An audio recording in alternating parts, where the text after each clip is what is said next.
We are absolutely entering a new era. You know, AI isn't just sitting there answering our questions anymore. It's actually starting to do things. That's why a community of pioneers got together at the Playa AI Agentic Salon to tackle a huge question. How do we co-evolve with these powerful new partners? Here's a look at what they discovered. So here's the big question on everyone's mind. These AI agents, they've jumped from being simple chatbots to being active players in our lives. I mean, they're booking flights, they're managing calendars, they're even writing code. The genie is definitely out of the bottle, but are we really ready for how fast things are moving? And right away, that creates this core conflict.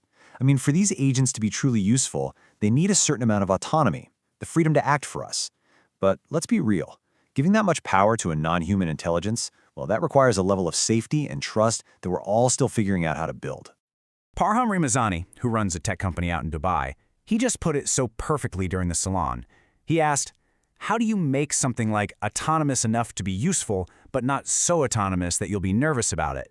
And that, right there, that's the tightrope that everyone in this space is walking right now. Okay, so what does this new reality actually demand from us? The salon really dug into this, not just as a tech problem, but as a deeply human one. I mean, what happens when we have to adapt to an intelligence that is just rapidly outpacing our own?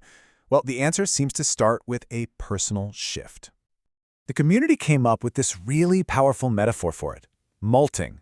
Yeah, just like a snake sheds its skin, the idea is that we have to start shedding these old beliefs and habits that just aren't useful anymore in this new age of agents. It's all about letting go of what used to define us to make room for what we're about to become.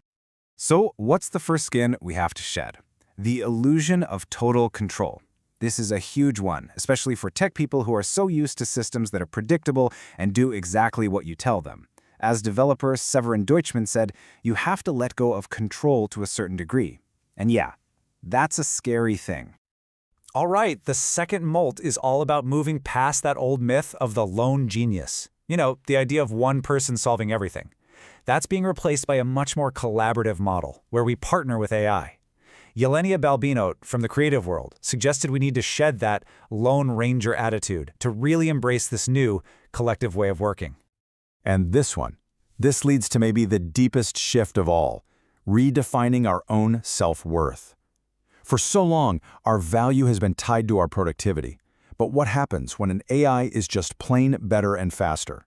As Rebecca Nelson wondered aloud, what does it mean if our value isn't measured by what we can do? It kind of forces us to find value in who we are. So, if we're ready to make that mental shift, how do we actually go about building these AI partners safely? Let's move from the philosophical to the practical. The community isn't just talking about the risks, they're actually building an architecture for trust. First, here's a quick story that shows exactly why this is so critical. Rebecca shared this roller coaster of an experience. She had one amazing day with an agent, automated so much that she let go of her virtual assistant. And the next day, the whole thing completely fell apart. That fragility, it just shows how far we still have to go. So how do we build the guardrails? Well, the community outlined this really practical four-step trust architecture. First, the principle of least privilege. Basically, give the agent the absolute minimum access it needs to do its job and nothing more. Second, use allow lists, so only trusted sources, like you, can tell it what to do. Third, create totally separate accounts for it, a new email, new logins, the works. And finally, for maximum security, you compartmentalize it. You run it on what's called a virtual private server, or a VPS, which is kind of like giving it its own secure, lockdown computer in the cloud. Raed Marji summed up this whole mindset perfectly. He said you should treat an AI agent like a brand new employee. You wouldn't just hand over the keys to the entire company on day one, right?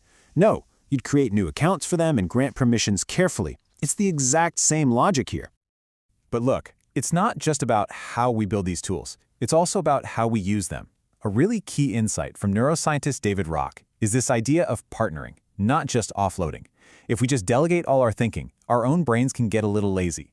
The real goal here is to use AI to go deeper, to gain more insight, to make us smarter, not just more dependent. So once you have these new partners and these safety measures in place, the very nature of work and value starts to get rewritten. Let's zoom out and look at what this means for business and technology as a whole. A theme that came up again and again was this kind of 80-20 split, which you can see here. Right now, it seems like AI can handle about 80 to 90% of the really heavy lifting for complex stuff like software development. But humans, we're still absolutely critical for that final 10 to 20%, that last mile of fine-tuning, testing, and strategic thinking. The AI does the grunt work, but the human guides the outcome. This new way of dividing up labor points to a massive, massive paradigm shift in technology.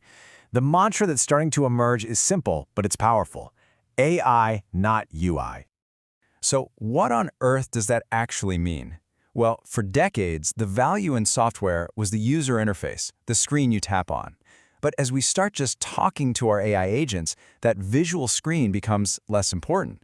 The real value is now shifting to the API and the integration layer. You can think of an API as like a universal remote for the internet. The company with the best remote, the one that lets your agent securely plug into and control the most services, well, that becomes the new competitive advantage. Now, what really ties all of this together is a totally unique ethical framework. The Playa AI community is looking at all these challenges through the lens of Burning Man values, and they're asking if a different set of principles can maybe guide us to a better future. I mean, really think about it. Most AI is trained on data from the internet, which is, let's face it, largely transactional. It's built on selling you things and persuading you. Burning Man offers a radically different model for how a society can work, one that's based on gifting, on shared effort, and on community ethics. Could that be a healthier foundation to build our AI on? It's a pretty interesting question.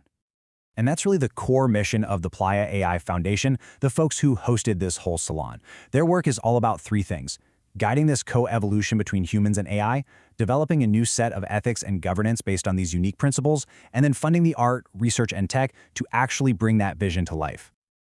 The big takeaway here is that this is not a spectator sport. The future of our relationship with AI is being written right now, in real time, and this is basically an invitation for you to jump in and become an active part of the experiment. The path forward was summed up so well by Raed Marji. He urged everyone, don't let fear kind of slow you down too much. Find ways to mitigate it and work with the community.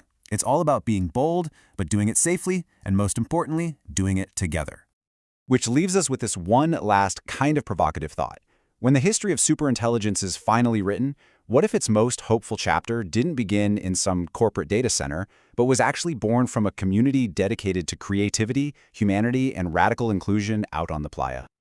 So, if this has got you thinking and you want to dive deeper, you can read the full recap of the salon, you can contribute your own patterns and insights, and you can support the Playa AI Foundation's mission. The future is a collaborative build, and it's starting right now.